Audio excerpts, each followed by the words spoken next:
watching YouTube, because, you know, I don't do that very often. And I'm watching my friend Mike.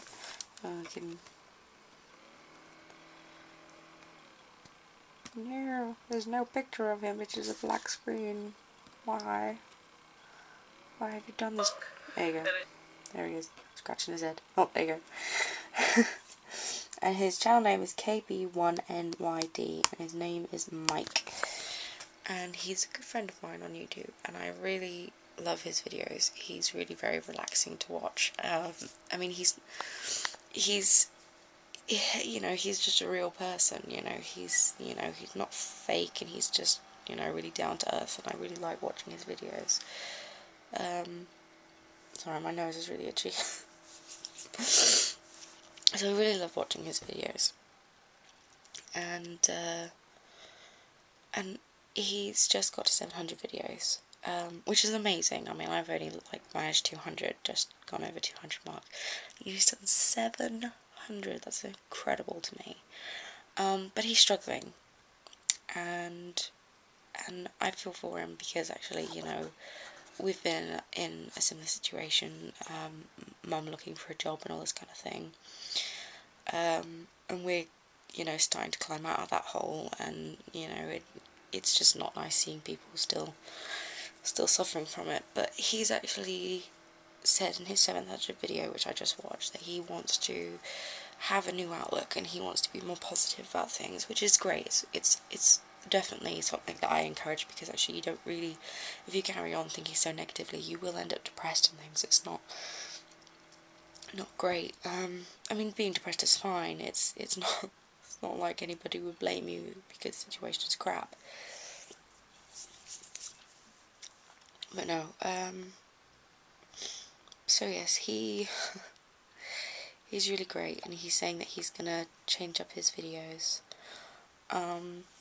so that he doesn't have to do daily vlogs anymore, because actually he doesn't need the stress of it, and I commend him for it. I think that's great, because I've had to do the similar thing with my illness overtaking, and just it became a chore to put videos up every day, and I'm getting back into it now, feeling a bit more creative videos and things like that. And I think that it's a really great idea for him to, you know, take a step back and think about him more than, you know, than YouTube, because there's a point where actually things that are meant to be fun become not, you know, they become a job, and a negative pressure on you, and you're like, it's not what it was meant to be about. It was meant to be this fun thing where you upload a video and you look back one day and you go, ooh, look at all these videos, and how fun was that, you know. But if you're uploading a video and not having fun about it, then, you know, it's kind of a time for, I think, you to step back and think about yourself more, and look inward. And I applaud him for doing so, because I think a lot of people aren't that wise to figure that out. And he says he's going to still make videos, so I do suggest that you go and subscribe to him if you're not already. He's a really good friend of mine, and I do love his videos. They're very relaxing to watch, and he's very wise and entertaining, although occasionally he starts talking about getting needle put in his eyeballs, and it makes my eyeballs go bleh.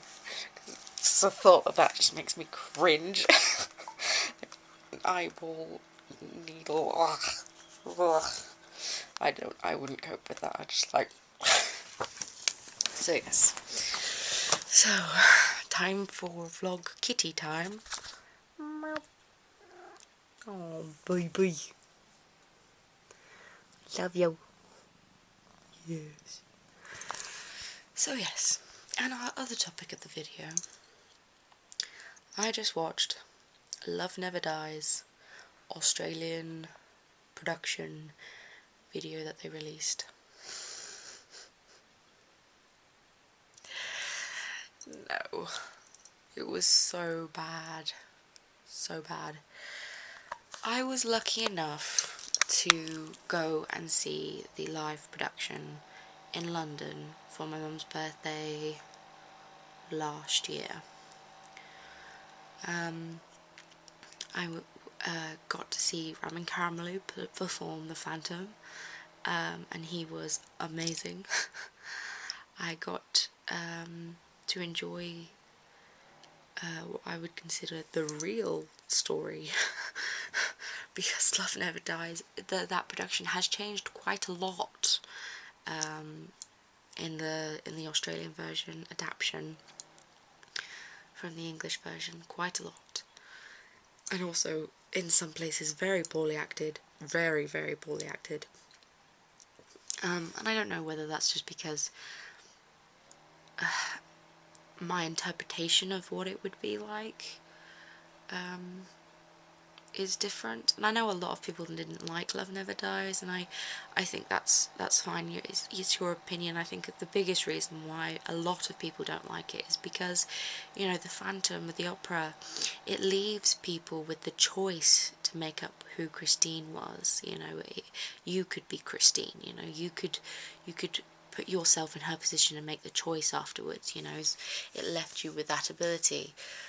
So everybody came away from it going, oh my god, you know, if I were Christine, I would be this, or if I were the Phantom, I would, you know, and you would relate to at least one of the characters really well.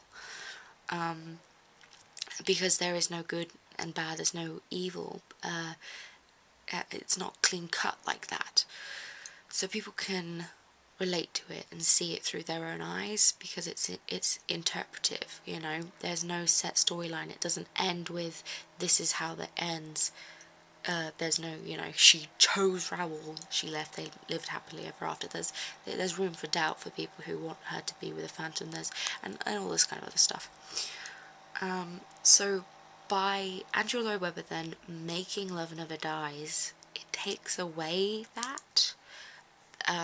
And for people who had a very strong image of what they wanted to happen after the final layer in the Phantom of the Opera, they lost that, and they're just like, this is balls. And I can understand that completely. But I really enjoyed it. I really enjoyed watching the production, it's not the musical in London. And I think it's a shame that it sold out. I think the Phantomites should have, the fandom should have freaking rallied together and made it at least a bit more successful than it was, because it was good. But I think a lot of people were very, very opinionated about it and ripped it down because of their mind construction of the world of the Phantom. Whereas Andrew Lloyd Webber wanted to continue that and tell the story a bit further, whereas everybody else in the world was like, had already done that when they left the theatre after watching the first one, if that makes any sense. So yes, I have a reply from Mike on the video that I commented.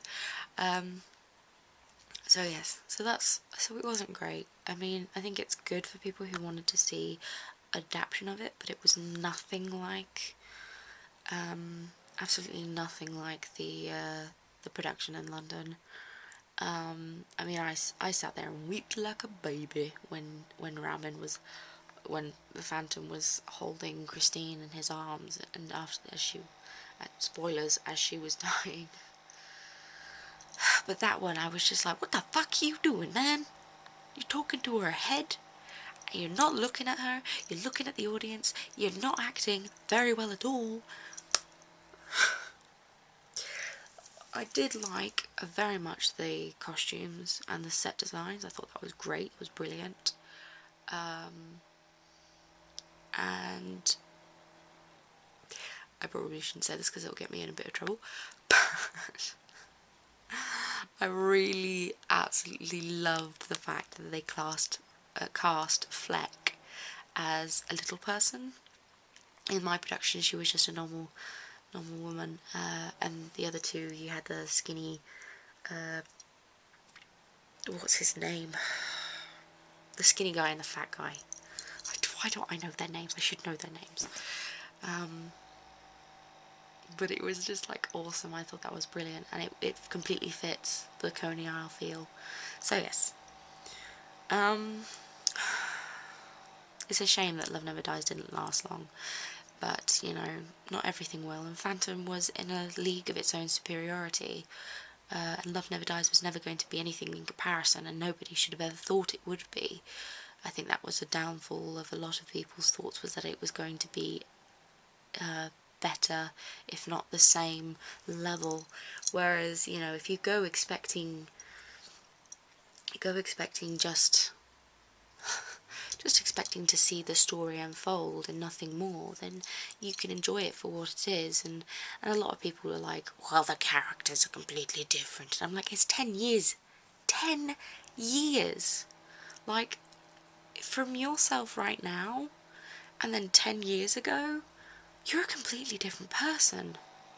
Like, completely. And from 10 years from now to 10 years in the future, I will probably be a very different person.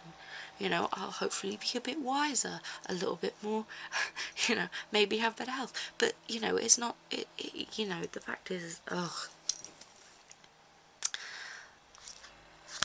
11 minutes of this. I know, I rant about things. Okay, Love Never Dies, Australian version, it was okay. And the London production was a hell of a lot better. It's so itchy. Do go subscribe to my friend Mike. Please do. And thank you for watching. I'm not feeling great today because of yesterday, but, you know,